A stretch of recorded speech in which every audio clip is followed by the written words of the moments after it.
दोस्तों, आज फिर हम आपके लिए गौतम बुद्ध से जुड़ी प्रेरणादायक कहानी लेकर आए हैं।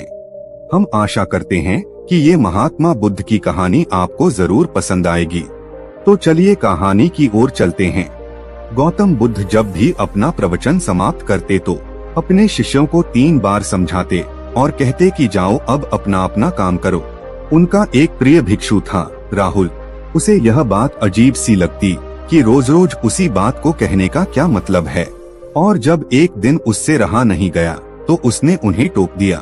बुद्ध धीरे से मुस्कुराए और बोले, राहुल, तुम्हारा कहना अपनी जगह पर सही है कि भिक्षु को रोज रोज क्या समझाना कि जाओ अब अपना अपना काम करो, पर शायद तुमने यह ध्यान नहीं दिया कि धर्म सभा में सिर्फ भिक्षु ही नहीं, आसपास की बस्तियों के बहुत से लोग भी आते हैं। उनमें से बहुत से लोग ऐसे होते हैं जो पहली बार आए होते हैं, तो उनके लिए मैं यह बात 3 बार दोहराता हूँ। पर यह शब्द भी राहुल के पल्ले नहीं पड़ा। इस पर बुद्ध बोले, राहुल, आज की सभा में जितने लोग बैठे थे उनमें सन्यासी तो बहुत सारे थे, पर एक चोर और एक वेश्या भी थे। कल तुम ऐसा करना कि किसी एक सन्यासी, चोर और वेश्या से जाकर मिलना और उनसे पूछना कि मेरी बातों का उन्होंने क्या अर्थ ग्रहण किया है। यह सुनकर राहुल और आश्चर्यचकित हुआ कि इतने लोगों की भीड़ में बुद्ध ने चोर और वेश्या को एक नजर में कैसे पहचाना, और भला मैं कैसे जानूंगा कि वह चोर और वेश्या कहाँ रहते हैं। बुद्ध उसके मन की बात समझ गए। उन्होंने राहुल को चोर और वेश्या के बारे में बताया और जाकर आराम करने को कहा। राहुल ने जैसे तैसे उत्सुकता में वह रात काटी और अगले दिन सुबह सुबह तहकीकात के लिए निकल पड़ा। सबसे पहले वह एक सन्यासी के घर पहुंचा जो बुद्ध की धर्म सभा में नियमित रूप से आता था। राहुल ने सन्यासी से पूछा, रात्रि सभा में बुद्ध ने जो आखिरी वचन कहे थे कि अब जाकर अपना अपना काम करो, आपने उससे क्या सीखा? इस पर वह सन्यासी बोला, इसमें सीखने वाली क्या बात है? सन्यासी का नित्य कर्म है शाम को ध्यान, अल्प भोजन और विश्राम। मैंने कल भी वही किया।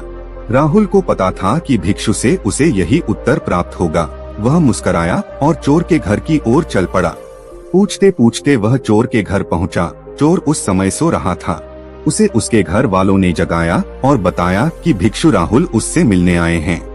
यह सुनकर चोर चौंक उठा और हाथ जोड़कर राहुल के सामने हाजिर हो गया। राहुल ने अपना सवाल दोहरा दिया, रात्रि सभा में बुद्ध ने जो आखिरी वचन कहे थे कि अब जाकर अपना अपना काम करो, तो आपने उससे क्या सीखा? चोर विनम्र शब्दों में बोला, भिक्षु, बुद्ध तो अंतर्यामी हैं, इसलिए आपसे क्या छिपाना। मैं कल रात पहली बार बुद्ध की धर्मसभा में गया और उनके प्रवचन सुने, मेरा तो जीवन ही सफल हो गया। बुद्ध के प्रवचन सुनने के बाद मैं उनके कहे अनुसार अपने काम यानी कि चोरी करने निकल पड़ा, और कल इतना तगड़ा माल हाथ लगा कि अब आगे मुझे चोरी करने की जरूरत नहीं पड़ेगी। अब मैं अपना जीवन आराम से काट सकूंगा। चोर की बात सुनकर राहुल हैरान रह गया। वह वहां से उठा और वेश्या के घर की ओर चल पड़ा। वेश्या राहुल को देखते ही पहचान गई। उसने राहुल को प्रेम पूर्वक घर के भीतर बुलाया और उनके लिए जलपान लेकर आई।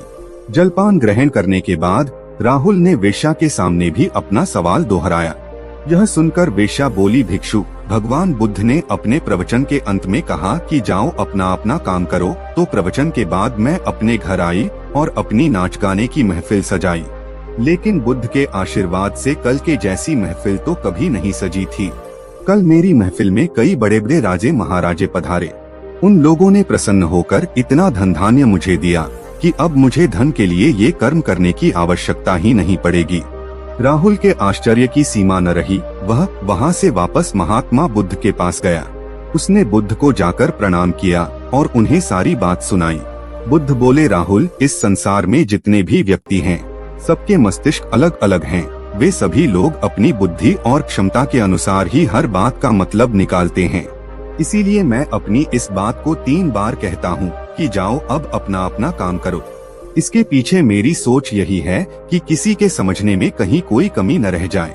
लेकिन इसके बाद भी लोग उस बात का मतलब अपने अपने हिसाब से समझते हैं और इसका कोई उपाय भी नहीं है।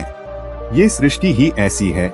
हम इसे बदलने के लिए लोगों को प्रेरित तो कर सकते हैं, पर हमारी बातों का कितना असर उन पर होगा यह कोई नहीं जानता।